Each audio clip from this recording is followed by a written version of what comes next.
Hey everybody, it's Sean Price here with the Price and Price Group's Market Snapshot. What's happened in the last 7 days here in the Northern Virginia real estate market in under 5 minutes, hopefully. Here we go. Okay, so I am actually shooting this. I'm hosting an open house today. You can see this is a beautiful condo, 3-bedroom, 2 full bath, 1 half bath condo out here in Manassas Park, built in 2023. The sellers love living here, but they just got called in full time to get back to work, so they are moving closer to the city. So this is a beautiful unit for sale, $500,000. Let me know if you'd like to set up a tour. So let's dive into what's happening this week in the Northern Virginia real estate market, specifically Fairfax County. The feel of the market is similar to what it was last week. We can feel the activity starting to pick up. But let's dive into the numbers because the feel doesn't really matter. What matters is objectively what's going on. So I'm going to put my phone down right here and let's dive into what is going on. So as always, the black line is going to be the buyer activity. And you can see that the buyer activity has kind of stabilized the last couple weeks in this area here.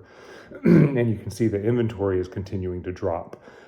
So this past 7 days, inventory dropped significantly. Buyer activity actually went up a little bit. So that increased the gap between supply versus demand, making demand even higher than supply. So if we go down here to the seller's market versus the buyer's market, you can see this gray line right here indicates a normal market. Anything above this indicates a seller's market. Anything below indicates a buyer's market. So we can see that we had an increase into a little bit more strength of a seller's market, which is pretty similar to what happened on this week last year. We had an increase as well. So we're probably going to see this pattern kind of stabilize up in this area here. So I think that we're going to be moving into a little bit more of a seller's market over the next few weeks. But we'll have to see. We have to watch it because the market, as you can see, it's been very, very up and down depending on which week you're looking at it. But the overall trend is that we are moving back into a stronger seller's market. So it looks like if this trend continues, that when we move into the fall, it will be an active fall. We can see that buyer activity has been kind of going up. It flatlined here, but it actually flatlined higher this year than it was last year at this time. So there is more buyer activity going on than there was last year at this time. There is more inventory, slightly more inventory than there was last year at this time. So we're just gonna have to see what this trend does, if it follows what happened here, or if it's gonna continue to go into a stronger seller's market. So with this being said, let's look at what the contracts are looking like. I was listening to our sales report from our sales team here at Sampson Properties over the weekend, and we do have 30% more active inventory throughout the DMV area versus where we were last year. Now, what's important about that is that number has been as high as 50%. So over the last several weeks, it's been trickling down. So we're seeing that excess inventory starting to dwindle away, which fits into what we're seeing here, that we're kind of moving back into that seller's market. So buyers, if you're considering buying and you're waiting for those interest rates to drop, it might be a good time to go ahead and do this now because we're already moving into a seller's market. And if those interest rates do drop, we're going to hit a strong seller's market. So what do the contracts look like? Well, in the last 7 days, this is from Cardinal Title. This is a 177 contract sample. We're looking specifically here in the Virginia area. It's about a third, and a third. So, 28% of the properties went above asking price, 34% went at asking price, and 38% went below asking price. Again, when the below asking price happens, that doesn't necessarily mean the property values have dropped. It just means that the property had to be dropped down to hit the market value. You have to look at each individual pocket to see if values are actually dropping, and we're really not seeing that happen right now. We're just seeing that properties that are overpriced, they're going to sit for a little bit and they're going to take a little bit longer to sell, and those properties are the ones where you see the price drops. So if you look at this next graph here, you can see the blue is properties that sold in the first 7 days. You can see the black is properties that took 22 days or more to sell, and then the white is going to be anything from 8 to 21 days. So 36% of the properties are still selling in the first week, so that's a pretty significant amount. but only 28% of those sold in above asking price. So that leaves about 8% that sold in that first week that sold at the sales price. So it's very important strategically as a buyer's agent to have as a buyer to have your buyer's agent communicating with the listing agent to see what the situation is. Do you need to go above asking price? Can you get it at asking price? What do you need to do there? What's important for the sellers is to see that if you are priced appropriately and you are in this bracket here that's going to sell in the first 7 days, you've got a stronger chance of getting above asking price and getting at least asking price. Now, at list price, we had 28% between, we had 8 to 21 days, 28% of the properties stayed in that range.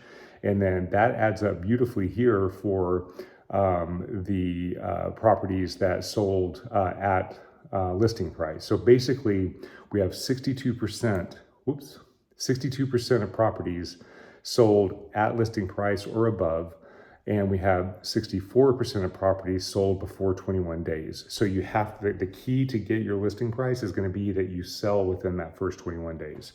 So that's what's important to sellers. Sellers, if you have unrealistic expectations and you fall into this 22 days plus, you're going to be in the 38% that get below listing price. So you can't force the market to buy your property if it's not in the right condition for the price point that you're trying to sell it at. So you've got to be very strategic with how you price your properties. All right. So what kind of contingencies are buyers getting? This is important for sellers to know so that when you see your contract come in, you'll know if it's realistic for you to expect fewer contingencies. For buyers, this is important for you to know what protections you may be able to get.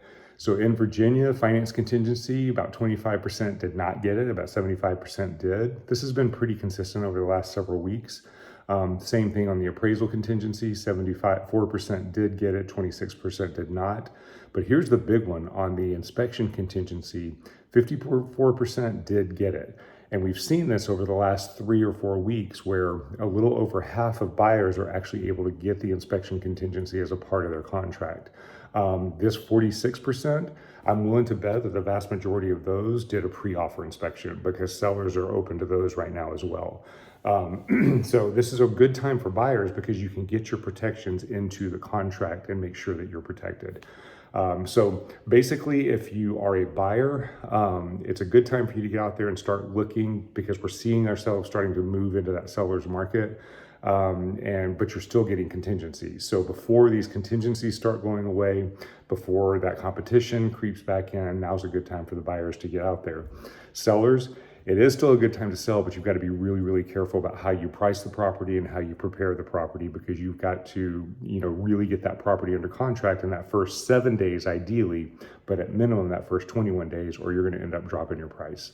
Okay, I hope this makes sense. If you guys have any questions, if you're a buyer and you'd like one of our free buyer consults where we walk through the process with you and help you negotiate with your lenders to get the best interest rates, get you a financial plan to make sure that you are fully protected throughout the process, and get you access to unlisted properties and exclusive listing properties.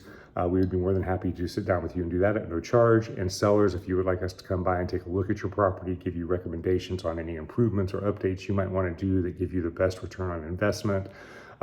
If you would like us to give you staging consult, basically tell you how to prepare your house, what to do to get your house in the best condition possible, and what you might be able to get for the house in this market, we'd be happy to do that as well. Just give us a call at 703-783-2143. Okay, we'll see you guys next week. I'm a little bit over on the 5 minutes here, but I think this information was really important. If you have any questions, let us know. Kelly should be returning for our market reports here soon. As soon as the kids get back in school, we should get back to our normal schedule. So she'll be here with our market reports as well. Again, reach out to us 703-783-2143 if you need anything, and I look forward to talking to you soon. Have a great week out there.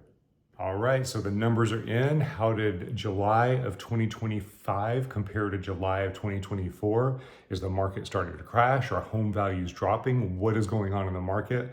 Let's take a bird's eye view of what is actually happening in the Northern Virginia real estate market. Here we go.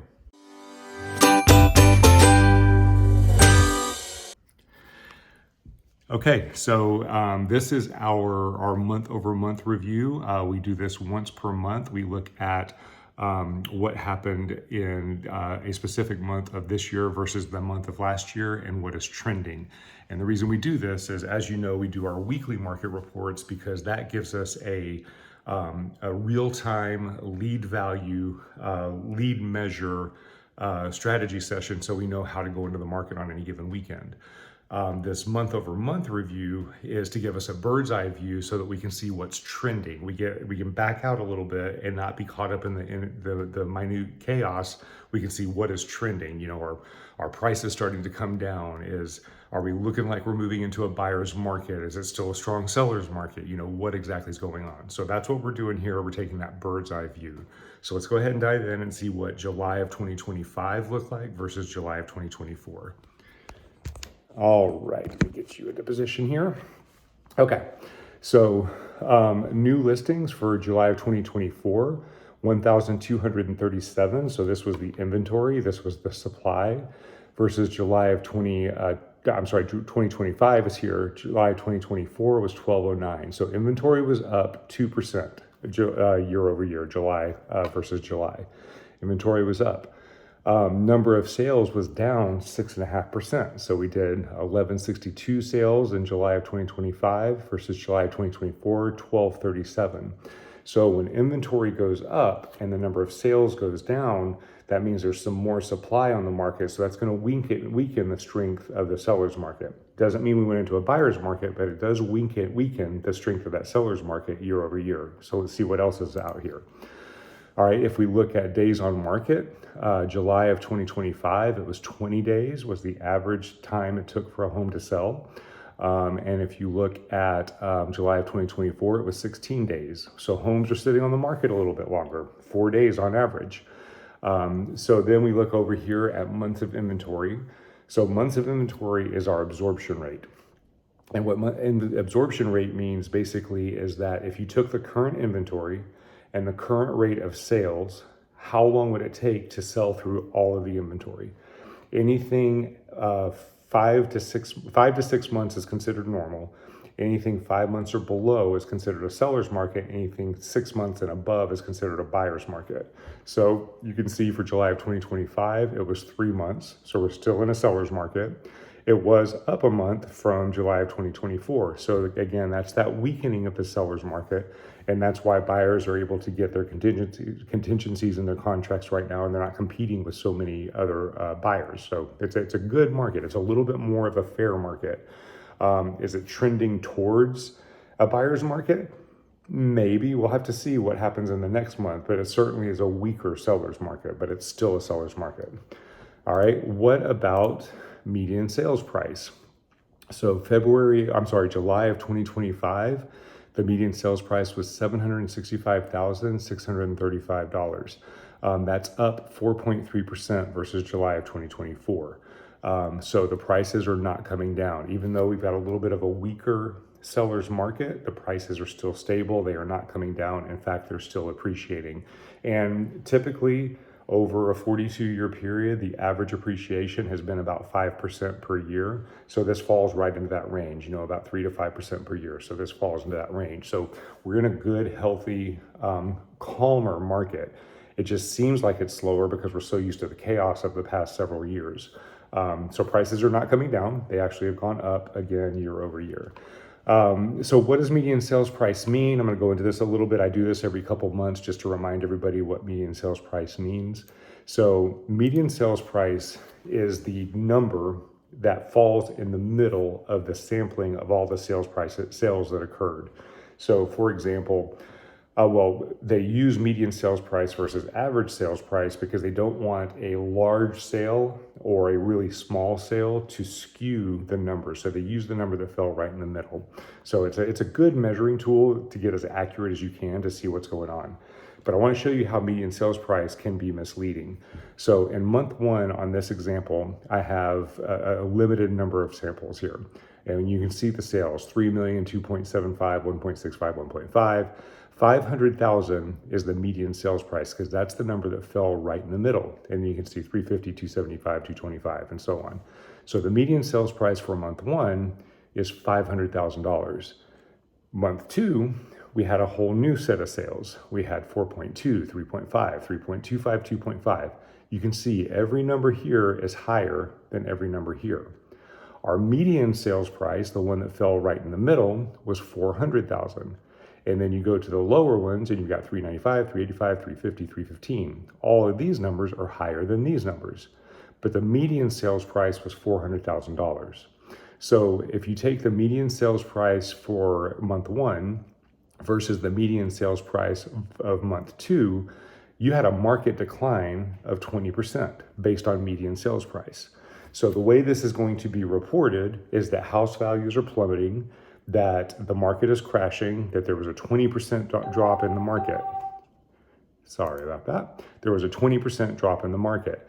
When in actuality, all the prices were actually higher than they were in the previous year. It's just that the median sales price fell where it fell. So this is a good indicator, but you really have to watch and make sure that you're not putting too much weight into it without taking the whole picture into place. Okay, so that's why median sales price is a good indicator, but it's not the end all be all definition of what's happening in the market.